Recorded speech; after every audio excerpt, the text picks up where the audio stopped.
Remote control bus robot.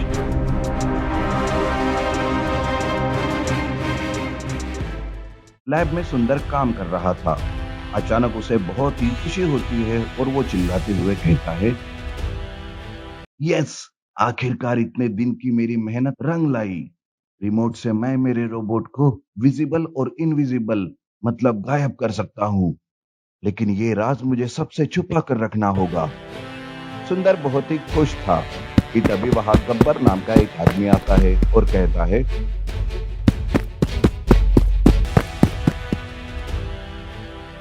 तुम कितना भी छुपाने की कोशिश करो, लेकिन मुझे सब पता चल गया है सुंदर। मैं तुम्हारे सारे कामों पर नजर रखे हुआ था। चलो, चुपचाप अब ये बस रोबोट मेरे हवाले कर दो। गब्बर का ऐसे कहते ही सुंदर पहले रिमोट के रेड बटन को दबाकर बस रोबोट को इनविजिबल करता है और मन ही मन में सोचता है, बाप रे, ये तो डाकू है। इसके हाथ मेरा रिमोट कंट्रोल बस रोबोट आया तो रोबोट का वो गलत इस्तेमाल करेगा। फिलहाल तो ये मेरे रोबोट को देख ही नहीं सकता। अब इस रोबोट को ही छुपाना होगा। सुंदर लैब की खिड़की से रिमोट लेकर भाग जाता है।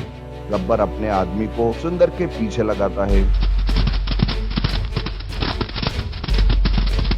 सुंदर भागते भागते एक गांव में पहुंच जाता है। उसे वहां एक झोपड़ी दिखाई देती है। मैं इस झोपड़ी में रिमोट छुपा कर रखता हूँ। गब्बर को इसमें कोई भी शक नहीं आएगा। सुंदर झोपड़ी में रखे कपड़ों में रिमोट को छुपाकर भाग जाता है। गब्बर के हाथ ना ही सुंदर लगता है और ना ही उसका बस रोबोट। इस तरह सुंदर जंगल में छुप कर रहने लगता है। उधर वो झोपड़ी एक गरीब गणेश नाम के आदमी की थी।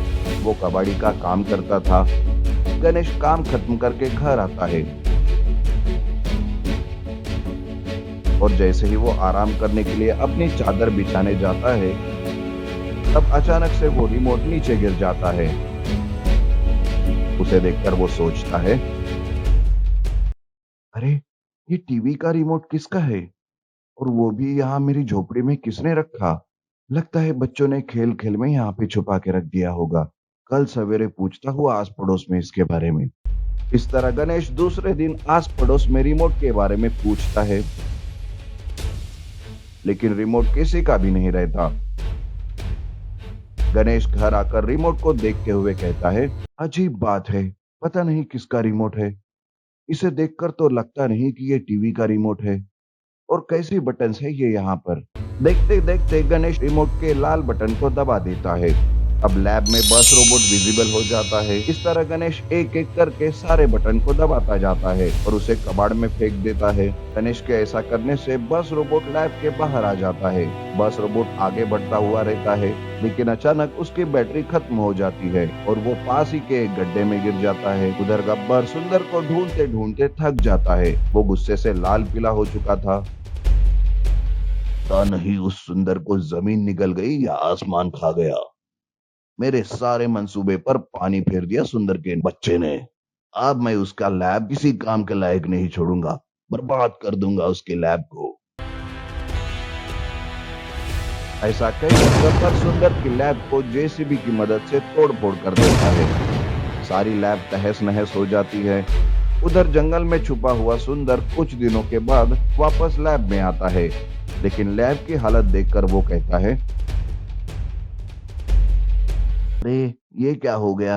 अब कैसे पता करूं कि मेरा बस रोबोट सही सलामत है या नहीं? लेकिन हाँ, उस रिमोट से पता चल सकता है। सुंदर गणेश की झोपड़ी में आता है और उस रिमोट को ढूंढने लगता है। गणेश सुंदर को अपने घर में देखकर उसे चोर समझ लेता है और उसे पकड़कर मारने लगता है। तब सुंदर कहता है, अरे अरे, रुको रुको, मैं चोर नहीं, मैं तो अपने रिमोट को ढूंढने आया था जो मैंने कुछ दिन पहले तुम्हारे घर में छुपाया था। सुंदर की ये बात सुनते ही गणेश उसे पूछने लगता है। सुंदर भी सारी बात गणेश को बता देता है।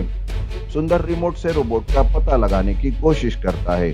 तब रिमोट से सिग्नल मिलने लगते हैं और उसे पता चलता है कि रोबोट एक गड्ढे में गिरा हुआ है। अब सुंदर गड्ढे में गिरे उस रोबोट के पास जाता है और अपने रोबोट को सही सलामत देखकर वो खुश हो जाता है। सुंदर बस रोबोट को रिमोट से ऑपरेट करता है। सुंदर रोबोट में लगे एक ग्रीन बटन को दबा देता है, जिससे उसकी दूसरी बैटरी काम करने लगती है और रोबोट एक्टिवेट हो जाता है। तब वो बस रोबोट गड्ढे से बाहर निकल आता है, लेकिन तभी वहां गब्बर अपने आदमियों के साथ आता है। वो कहता है, सुंदर के बच्चे, बहुत परेशान किया तुमने मुझे, लेकिन अब नहीं। अब ये बस रोबोट चुपचाप मेरे हवाले कर दो। गब्बर को देखकर सुंदर फिर से भागने लगता है, लेकिन गब्बर अपने आदमियों को सुंदर को मारने के लिए भेजता है। ये देखकर बस रोबोट गब्बर के आदमियों को मारने लगता है। गब्बर को भी मार मार कर वो वहां से भगा देता है।